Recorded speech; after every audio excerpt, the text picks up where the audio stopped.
जगन्नाथ महतो कि क्या हुआ, बुद्ध 40-42 वर्षों तक सतत बोलते रहे और सारा एशिया बुद्ध से प्रभावित हुआ, सारा एशिया आंदोलित हो उठा, सिर्फ भारत को छोड़कर। तो या तो कसूर बुद्ध का हो या कसूर भारत का हो, बुद्ध का तो कसूर हो नहीं सकता। हां, अगर कसूर इसको ही कहो तो बात और कि उन्होंने सत्य को जैसा था वैसा ही कह दिया, सीधा सीधा कह दिया, नग्न कह दिया। भारत के पांडित्य के वस्त्रों से न पहनाए, और मैं कहता हूं अच्छा किया कि न पहनाए। भारत ने माना या न माना, लेकिन बुद्ध ने अपनी ओर से चेष्टा में कोई कमी नहीं की। भारत को जगाने का जैसा अथक प्रयास बुद्ध ने किया, न उसके पहले किसी ने किया था, न उनके बाद किसी ने किया।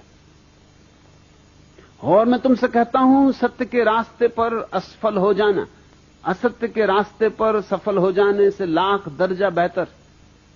बुद्ध की असफलता में भी रामकृष्ण की सफलता से कहीं ज्यादा मूल्य। बुद्ध एक ही तो बगावती पुरुष। भारत के जीवन में अगर कहीं कोई नमक है तो वो बुद्ध के कारण, थोड़ा कुछ स्वाद है तो बुद्ध के कारण, नहीं तो भारत बिल्कुल बेस्वाद होता। क्यों बुद्ध को नहीं सुना जा सका? कई कारण हैं। पहला कारण तो भारत के पंडित हैं, पुरोहित हैं। उनका जाल पुराना है, कोई 10,000 साल पुराना है। और बुद्ध जैसा व्यक्ति जब भी कहीं पैदा होगा तो पंडित और पुरोहित उसके विपरीत खड़े हो जाएंगे, क्योंकि उसकी चोट उनके पूरे धंधे को ही तोड़ने लगती। उसकी चोट में उनकी मूर्तियां गिरने लगती, उनके मंदिर भूमिसात होने लगते, उसकी चोट में उनके शास्त्र उखड़ने लगते, उसकी चोट में लोग जागने लगते और देखने लगते कि पंडित तो केवल दुकानदार है, व्यवसायी, शोषक। उसकी मौजूदगी में साफ दिखाई पड़ने लगता है कि पंडित तो केवल बासी बातें दोहरा रहा है, तोते की तरह दोहरा रहा है। क्योंकि बुद्ध की मौजूदगी में तुलना हो सकती। पंडित बुद्ध जैसे व्यक्ति को क्षमा नहीं कर सकते, असंभव है। उनके न्यस्त स्वार्थ इसके विपरीत है। और दुनिया में पंडितों और पुरोहितों का इतना बड़ा जाल और इतना लंबा जाल और कहीं नहीं। ये भारत का दुर्भाग्य है कि यहां सारा जाल इतना प्राचीन हो चुका है कि उसे तोड़ना मुश्किल होता है। वो हमारे रग रेशे में समा गया है। कोई वेद के खिलाफ कुछ कहे, बस न तुमने वेद देखा है, न तुमने वेद पढ़ा है, न वेद से तुम्हें कुछ लेना देना, लेकिन कोई वेद के खिलाफ कुछ कहे, बस झगड़ा खड़ा हुआ। तुम सुनने को राजी नहीं। भारत में आज भी लोग कहे चले जाते हैं कि वेद ईश्वरीय, ईश्वर ने रचा है। बड़ी हैरानी की बात मालूम पड़ती। पढ़े लिखे लोग, सुशिक्षित लोग, विश्वविद्यालयों में पढ़ाने वाले लोग भी यही मूर्खतापूर्ण बात कहते हैं कि वेद ईश्वर ने रचा है। और जरा वेद को कहीं से भी तो उलट कर देख लो तो तुम्हें साफ हो जाएगा कि ये बातें ईश्वर ने कैसी रची होंगी। हर वेद की ऋचाओं का जो अध्याय है उसके पहले ही ऋषि का नाम दिया हुआ है कि किस ऋषि के ये सूत्र हैं। और उन सूत्रों से जाहिर होता है कि वो मनुष्यों के रचे हुए। कोई ब्राह्मण कह रहा है कि इस साल हे इंद्र देवता मेरे खेत में अच्छी तरह वर्षा करना, मैं खूब दान दक्षिणा दूंगा, यज्ञ करूंगा, तुम्हें खूब सोमरस पिलाऊंगा। अब जरा सोचो, क्या ये भगवान लिखेगा? भगवान का खेत, और मेरे खेत में वर्षा ठीक से कर देना, ये तो किसी आदमी की ही बात हो सकती है। ये तो इतनी साफ है कि किसी बच्चे को भी समझाने की जरूरत नहीं। और मामला यहीं खत्म नहीं होता। मेरे खेत में ज्यादा वर्षा करना और पड़ोसी के खेत में वर्षा हो ही ना, तो चढ़ोतरी खूब चढ़ाऊंगा। ये तो और भी बात बिगड़ गई। ये तो मानवीय भी ना रही, अमानवीय हो गई। और मेरी गऊओं के थन में दूध बढ़ जाए और पड़ोसी की गऊओं के थन का दूध बिल्कुल सूख ही जाए, ये ईश्वर कहेगा? ईश्वर का कौन पड़ोसी? सब गऊएं उसकी, सबे भूमि गोपाल की, सारी भूमि उसकी। कौन सी मेरी और कौन सी तेरी? वहां भी मेरा तेरा चल रहा है। तो बुद्ध ने यही कहा कि वेद कोई ईश्वरी शास्त्र नहीं है, कोई शास्त्र ईश्वरी नहीं, सब शास्त्र आदमियों ने रचे। और आदमियों में कई तरह के आदमी, कुछ तो आरिफों ने रचे हैं, जिन्होंने जाना शायद वहां कुछ सत्य की दूर की ध्वनि सुनाई भी पड़ जाए, मगर ये गऊओं के थनों में दूध बढ़ जाए इसकी प्रार्थना करने वाले लोग आरिफ नहीं हो सकते। ये मेरे खेत में ज्यादा वर्षा हो जाए और पड़ोसी के खेत में ज्यादा वर्षा ना हो, ये आरिफ नहीं हो सकते। बुल्ले शाह ऐसी प्रार्थना नहीं कर सकता, कबीर ऐसी प्रार्थना नहीं कर सकते, बुद्ध ऐसी प्रार्थना नहीं कर सकते। बुद्ध ने तो अपने शिष्यों को कहा कि तुम जब ध्यान करो और ध्यान में जब तुम आनंदित हो उठो, तो ध्यान की पूर्णाहुति हमेशा इस बात से करना कि मेरे ध्यान से जो भी आनंद मुझे मिला है समस्त प्राणियों में बढ़ जाए, समस्त प्राणियों में बेशर्त बढ़ जाए, मेरा ही न रह जाए। क्योंकि जो मेरा रहेगा तो मर जाएगा और जो सब में बढ़ गया तो बच जाएगा। बांटने से बढ़ता है, रोकने से घटता है। एक आदमी ने बुद्ध से जाके कहा था कि आप कहते हैं तो करूंगा,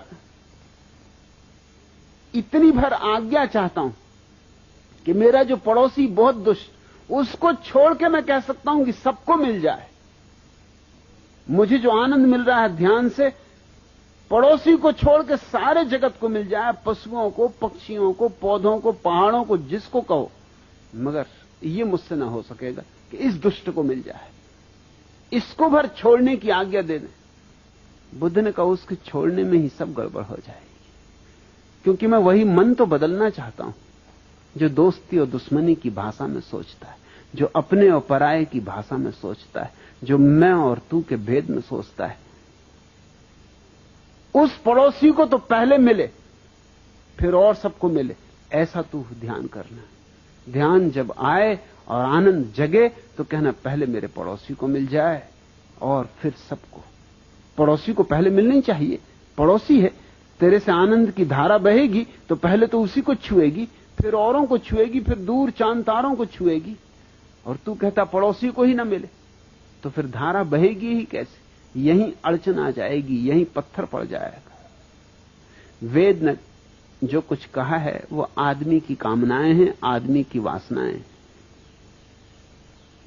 बुद्ध ने कहा कि वेद मनुष्य कृत है, और वो भी बहुत साधारण मनुष्यों द्वारा निर्मित है, जिनकी कोई महत्वपूर्ण बातें भी नहीं। कहीं कभार भूल चूक से कोई वेद में सूत्र मिल जाता है जो प्रशंसा के योग्य है, 1%, इससे ज्यादा नहीं। 99% तो कूड़ा कचरा है। इस बात को सुनते ही पंडित नाराज हो गए, और पंडितों का पूरा जो आयोजन था सारे जगत को ग्रसित किए हुए, उसने बुद्ध के खिलाफ जिहाद छेड़ दी।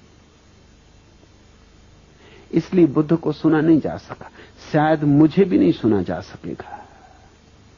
कोशिश करूंगा, कोशिश कर रहा हूं, मगर मुझे इसकी बहुत फिक्र भी नहीं, और बुद्ध को भी इसकी बहुत फिक्र थी, ऐसा मत मानना। जो सुन सकते हैं वो सुन लेंगे, जिनके काम का है उन्हें मिल जाएगा, जिनके पास थोड़ी बुद्धिमत्ता है वे पी लेंगे। और बुद्धुओं के लिए क्या किया जा सकता है? फिर वो भारतीय हो या गैर भारतीय हो, बुद्धू तो बुद्धू। और इस देश में बुद्धुओं की लंबी परंपरा है, लंबी श्रृंखला है। भारत जैसे मरना ही भूल गया है, और चूंकि मरना भूल गया इसलिए लाशें रह गई। मरना भूल गया इसलिए पुनरुज्जीवित होना भी भूल गया। बूढ़ों को मरना चाहिए ताकि बच्चे जी सकें। इस देश में बूढ़े जिंदा हैं, इसलिए बच्चे तो पैदा ही नहीं हो पाते, या होते हैं तो बूढ़े ही पैदा होते। फिर भारत कहने को आस्तिक है, लेकिन वस्तुतः आस्तिक नहीं, नास्तिक है। क्योंकि तुम्हारा सारा धर्म नकार पर खड़ा है। यह छोड़ो, यह छोड़ो, यह छोड़ो, यह नकार है। संसार असत्य है, माया है, छोड़ो। घर गृहस्थी माया है, छोड़ो, भागो। ये जो भगोड़ापन है ये नकार है, और जहां नकार है वहां नास्तिकता है। तो हमारी आस्तिकता ऊपर से ओढ़ी हुई राम नाम चदरिया है, भीतर कुछ और चल रहा है, बाहर हम कुछ और ओढ़े बैठे हुए। बुद्ध ने हमारी चदरिया छीन ली और कहा कि पहले अपनी असलियत देखो, क्योंकि असलियत में ही क्रांति हो सकती है। पहले अपने जीवन का सत्य समझो, तो ही तुम्हारे जीवन में क्रांति हो सकती है। और अगर उस सत्य को नहीं देखा तो तुम थोथे आस्तिक बने रहोगे, मगर गहरे में तो तुम नास्तिक ही रहोगे। असली आस्तिक होने के पहले व्यक्ति को नास्तिकता की अग्नि से गुजरना पड़ता है। जिसने नहीं कहना ही नहीं सीखा, वो हां क्या खाक कहेगा। उसकी हां में बल नहीं होगा, उसकी हां नपुंसक होगी। बुद्ध ने नास्तिकता से गुजरने का पाठ दिया, बजाय इसके कि भारत उनके पाठ को सीखता, भारत ने उन्हीं को नास्तिक करार दे दिया। मैं भी तुमसे यही कहता हूं कि पहले नास्तिकता की तलवार से काट डालो सारे अंधविश्वास, सब पाखंड, गिरा दो सब जंजीरें, तोड़ दो सब अंधकार। और जब नास्तिकता से तुम सब सफाई कर चुको तो फिर तुम बीज बो देना फूलों के। उनसे जो फूल खिलेंगे वे आस्तिकता के होंगे। जैसे कोई बगीचा बनाता है तो पहले पत्थर साफ करता है, जमीन गोड़ता है, जड़ें निकालता है, घास पात उखाड़ता है, ये नास्तिकता का काम है। और फिर बीज बोता है, फिर फूल आते हैं, वसंत आता है।